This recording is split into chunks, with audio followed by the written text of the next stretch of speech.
नमस्कार। अज दी ये मेरी वीडियो इहदा शीर्षक है डोगरें दा खाना पीना।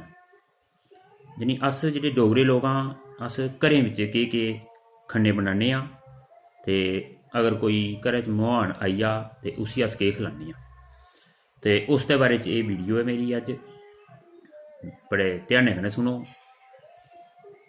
ते कमेंट करो, लाइक करो, शेयर करो। तो शुरू करना डोगरें दा खाना पीना। असें डोगरें लोकें दा खाना पीना भी बड़ा न्यारा है। माएं चने दी दाल ते देसी भत्त बनाना है। साग टोडे दा स्वाद बड़ा न्यारा है। लस्सी दा एक गिलास पी लियो, स्वाद बड़ा लगदा है। अंबै दा अस चार गै खन्ने, सरेआं दा अस साग गै खन्ने। जिल्लै मेहमान कोई आई जंदा चाही दा इक कप जरूर पलैने आं। मेहमानै दे औंदे गै अस मिट्ठा भत्त बनाई छोड़ने आं। माएं चने दी दाली कन्नै फुल्का जरूर खलाई छोड़ने आं। कन्नै निक्की मुट्टी गप्प गड़ाका ओह्दे कन्नै लाई छोड़ने आं। तुसें कदें सरेआं दे सरीड़ी दे सागै कन्नै मक्कें दा ढोडा ते सैली मर्च टुक्की टुक्की खाद्धी? मट्ठै कन्नै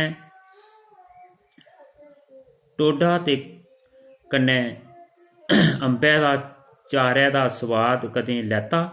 नेईं लैता ते अज्ज घर जाइयै स्वाद जे इंदा लाई लैओ।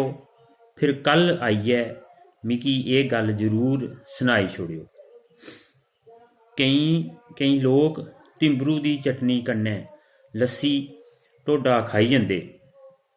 राती उंदी नींदर खुलदी कुत्थूं, दिनें भी ओह् सेई रौंह्दे।